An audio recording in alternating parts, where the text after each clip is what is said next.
Right, how do you get a good vintage guitar sound? Right, I've seen this question asked loads of times over the years on various social media platforms, and do you know what? I never really gave it much thought. That was until recently. I had an idea for a 60s sounding song. I've fallen down a whole Beatles rabbit hole, and I wanted an authentic, like 60s vintage guitar tone. The song is still in the works. I might post it when I finally figure out what I'm going to do with it. I need to figure out the rest of it. But I did actually manage to find a really good vintagey guitar tone that I could work with. I had to do a fair bit of research and wade through many threads and social media posts and all the rest of it, and ads. But now I have a fair idea of how to get an authentic vintage guitar sound, you know, from your home setup. So I thought it'd be cool to share it with you. But first, this guy. Hi, it's Andy from the future. Before I jump right into the video today, I've got a huge favour to ask. If you enjoyed the video, you found it informative, helpful, entertaining, anything like that, could you be so kind as to drop a like on the video? Leave a comment and say hi. YouTube is really competitive right now, and all the little free things such as likes, comments, anything like that, it really helps the channel out. Thank you so much. Back to the video. So, what is an authentic vintage guitar tone? Well, I suppose you could say, putting it as simply as possible, it's making your guitar sound like it's on a record from the 1960s or 70s or whatever. But for the sake of this video, and so I don't go off on too many tangents today, I'm going to stick to the 60s, late 50s, early 60s. Anyway. So obviously, right, first things first, we'll get the really obvious thing out of the way. You can try amp modelers, you know, plugins and all the rest of it, you know, vintage amp and cab sims, and do you know what? Some of them work. They really well. They sound great. They do. You know, for the price of a few sandwiches and a cup of coffee, you can have a Fender Deluxe Reverb or a vintage Vox AC30 or a Selmer or something like that. I do love a Selmer. But they are digital and, well, technically not authentic. I mean, they're as close as you can get, but they're still a digital rendering of those amps and cabs and stuff. I don't know. I just wanted to get a really authentic guitar sound that really caused me to play, you know, like I was in the Cavern Club in the 60s. So here's some of the ideas that I found. First off, right, very important, strings.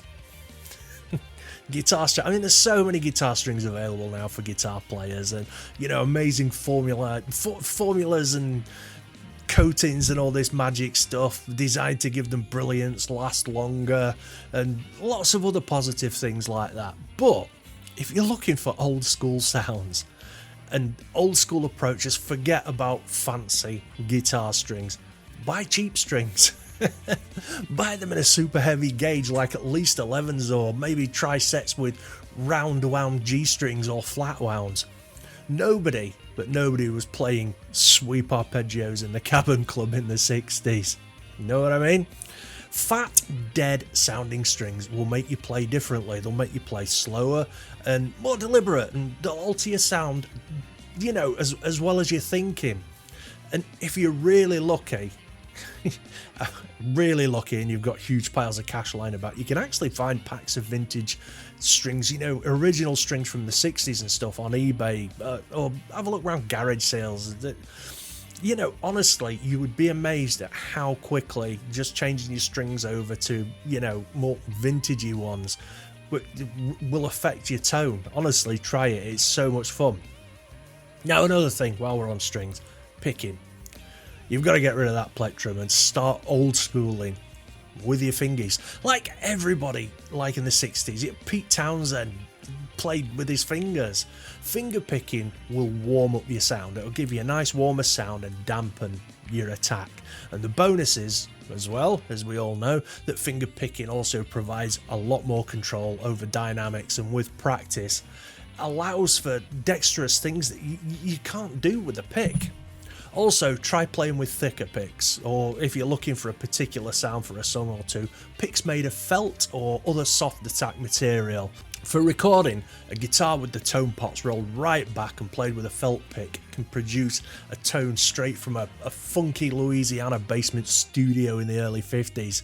I mean, you have to remember that these dudes back in the 50s and the 60s, they didn't have fancy Tortex picks and the like, so if you want to truly sound like you've gone back in time, you've got to make the changes. Right, another very important one, amps. Right, amps, go with low gain settings and low gain amps. I mean, before the late 60s, amplifiers did not have gain control, so distortion had to be produced by turning the amps right up, really loud. Laying off the gain produces warmer tones with rich low mids and other desirable qualities.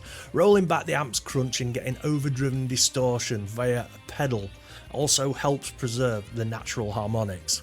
Now, I've tried a couple of cheap amps that I had in storage. I think I had an East Coast and one that wasn't even branded. And I thought, these will be ideal. But after messing around with them for a little while, I ended up going with a 12-watt orange combo practice amp with a tiny bit of distortion on it from a TS9. And that was the real sweet spot. Tone pots rolled right back.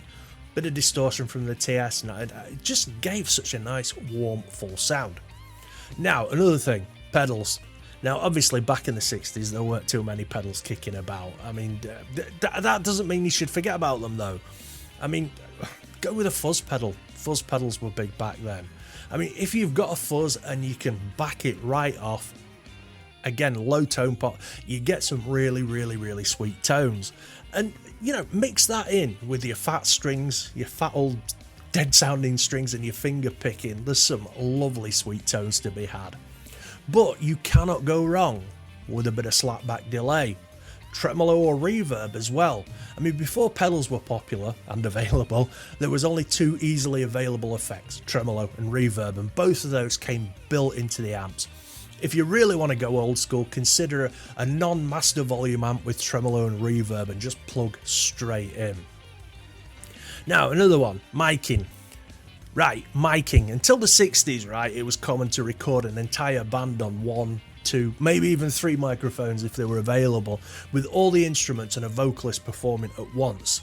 So if you want to go really old school, feel free to experiment, especially with ambient placement and to get really cool sounds. Old crystal mics, like traditional cab dispatchers mics and stuff like that, you can pick them up pretty cheap and they have an awesome way of blunting and sharpening sounds. Green Bullets, the harmonica mics, I mean, they can also yield some awesome guitar tones, so well worth trying. Right, guitars, pretty important this one, I guess. Of course, right, any Strat, Telecaster, guitars that were around at the time will do the trick, and pretty much any hollow body or semi-hollow body will also sound authentic.